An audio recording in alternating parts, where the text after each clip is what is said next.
we are relieved that the start of the trial is here with the jury selection as we seek justice for our son Trayvon, and we also seek a fair and impartial trial. We ask that the community continue to stay peaceful as we place our faith in the justice system, and we ask that the community do the same. We ask that our families and friends continue to pray for us, continue to keep us safe and in God's arms. We ask that you continue to pray for Trayvon and our family. Thank you. Thank you. Thank you. We seek peace for justice.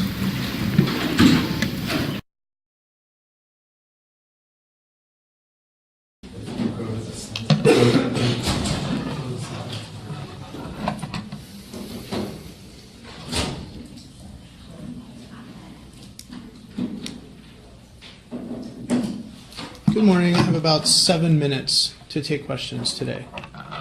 If anybody has any questions.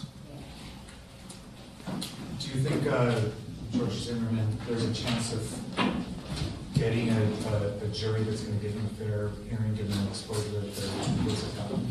As a family member, our family, we're obviously concerned about that. We've been living under tremendous scrutiny, and we've been, by association to George, in danger for a long time.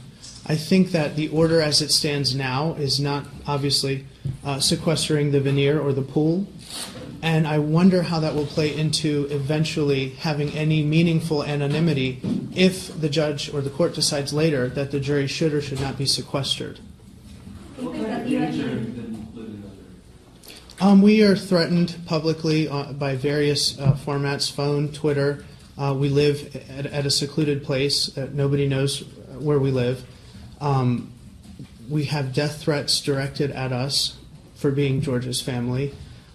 We do not engage people very much, and certainly not in any meaningful sense in public, because we have to keep a very low profile publicly. I'm happy to engage the press here because I'm safe here. ¿Piensan ustedes que van a tener un juicio justo? ¿Y cómo ha sido este último año para ustedes? Una combinación de las dos preguntas. Primeramente, ¿ustedes piensan que van a tener un juicio justo aquí? Primeramente, creo que en el sistema judicial que tenemos en este país es el mejor sistema que existe en el mundo. Ahora, obviamente hay problemas con este sistema, y una de las cosas que me preocupa bastante es que el jurado, si no es secuestrado, no va a ser anónimo. Yo creo que se van a encontrar con tremenda presión el jurado de lo que sienten a veces las personas que tienen que hacer algo. Y en Florida la ley ordena que si no puedes encontrar a alguien culpable de asesinato, puedes incluir otras ofensas menores. Entonces eso me preocupa bastante. ¿Cómo está tu hermano? ¿Cómo está tu hermano anímicamente? ¿Cómo está la familia? ¿Puedo hablar de mi familia? Okay, sure.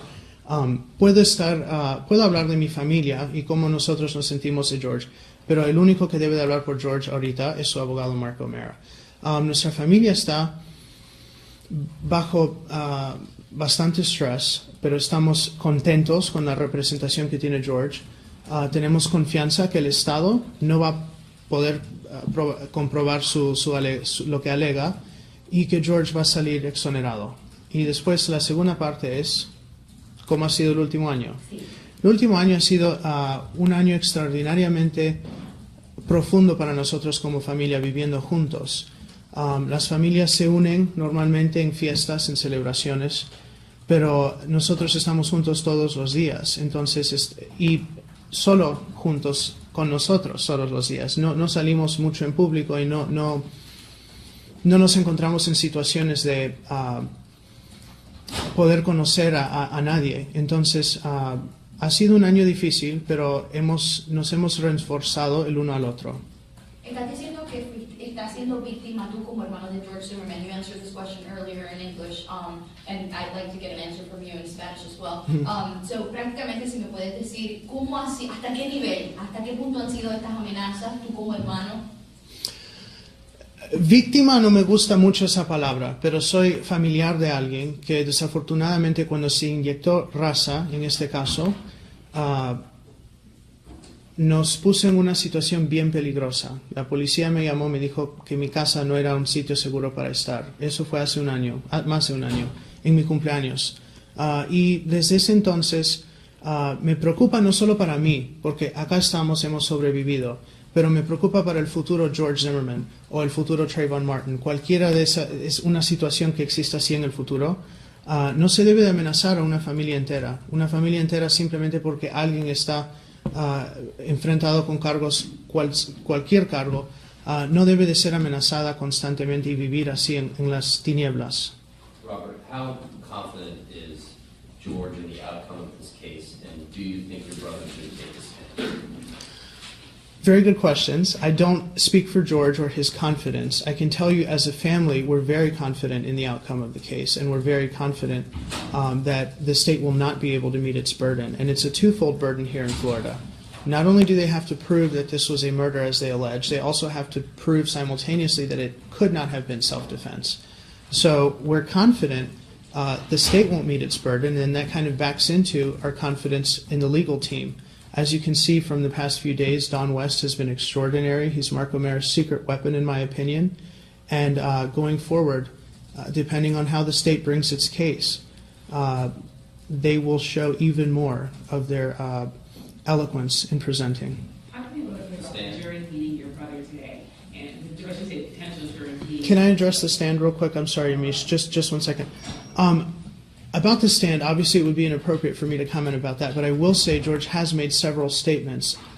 Some of those statements he made while his voice was being analyzed to detect deception. He's made statements in his own voice. He's made statements while they're videotaped. He's made statements by his own hand, writing to police. He made statements to Sean Hannity. And I think that in a sense, in terms of what's available in discovery, he has taken the stand. He's been very consistent. He has always told the truth from the beginning. He was attacked, his nose was broken, and the attack continued, and he defended himself. So as for taking the stand in any case in this country, the burden is on the state. So before we get to taking the stand, we have to really think about what an appropriate defense would be and juxtapose that to how the state presents its case. It's my suggestion that the state doesn't have a case. Mr. O'Mara's gone on the record saying the state knows that they have a very weak case. I believe it's an improper charge altogether. I wish they would just withdraw it. Seeing as how that's not likely to happen now, I'm confident they're not going to meet their burden. Should he be charged with anything? No, you don't charge in this country simply to assuage the concerns of masses. You charge when there's probable cause. And I have no doubt that Mr. Lee, the former chief of Sanford, Florida, chief of police, and the district attorney's office, or state attorney's office as it is here, would have liked nothing more than to find any shred or ounce of probable cause that they could have used to charge George with any crime. They in fact found none, and then it became politicized. And unfortunately, a political calculation was made, centered around the politics of race, and the law was defiled. I asked you yesterday, and I'm asking again, do you find that during the trial, when you let out your own Twitters that are, as we discussed and agreed, racist in nature, aren't you fueling the fire? Well, I did not discuss nor agree to that. I think that it's important to a lot of people who support the family that they have a front row seat. They don't trust the media, and I think rightfully so. They think that they've learned that the media is very good at putting their own spin on what they want the narrative to be. They say it makes it less confusing for the public, but I don't have an employer. I'm not employed by NBC, CBS, CNN, or anybody else, so I don't have editors or I don't have bosses, and I just try to be as honest as I can. Having said that, when the jury is actually selected, after there's a jury selected, I will not be tweeting anymore.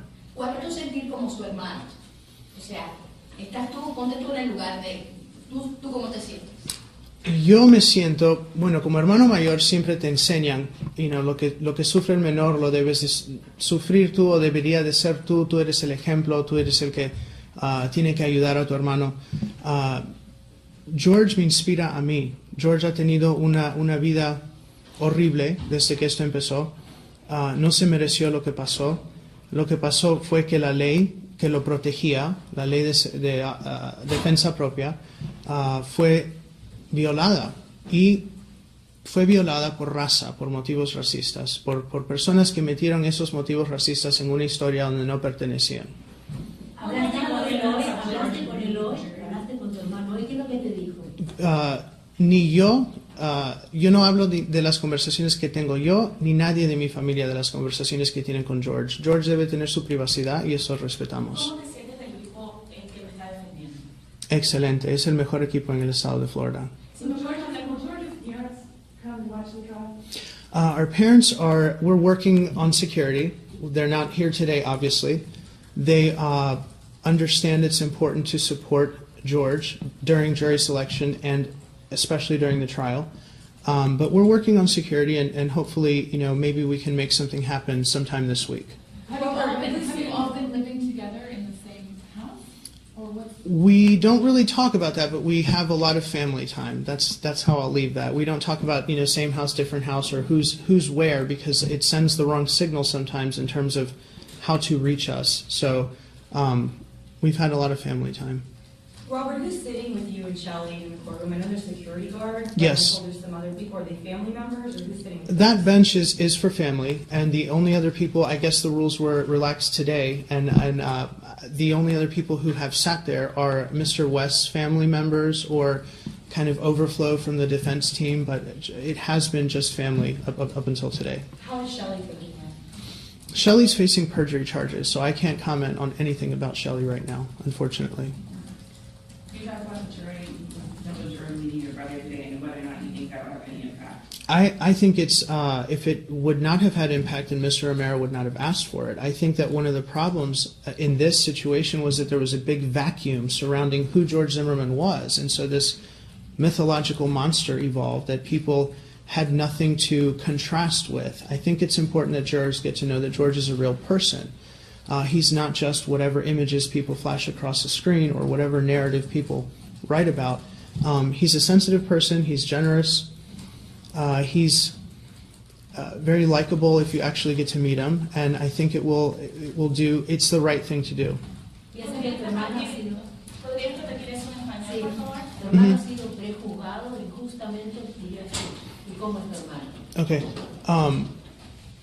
La pregunta fue si es que es buena idea que él conozca el jurado. Yo creo que sí es buena idea porque George es una persona real. George no es una imagen en la televisión o algo que se lee en el periódico. Es una persona con sentimientos, es una persona sensitiva, generosa y honesta.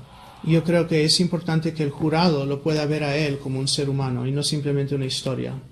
Robert, as intelligent as you are and eloquent and as well educated as your family is, your father being a magistrate judge, what possessed Shelley and your brother to go ahead and tell a judge, we have no money, we have nothing?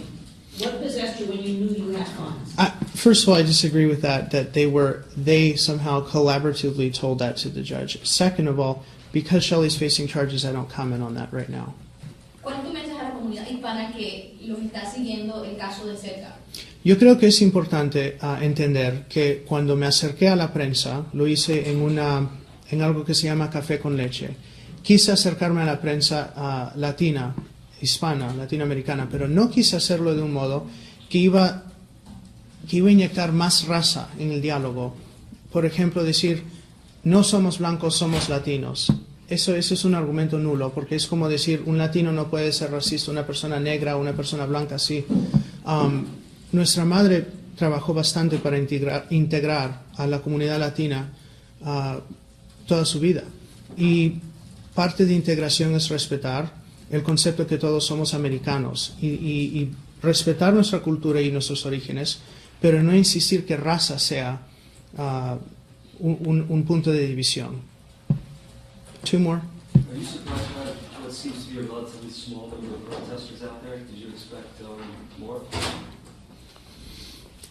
Good question. I will expect more going on. I'm a little surprised that they're not more vocal. Sometimes a small group of people can make a lot of noise, but I think it's what I'm really happy about is that the public seating has been managed so well, because I think that the public has to respect the verdict, and in order for that to happen, they have to actually participate in the process. Last one. We're good? Okay. Thank you.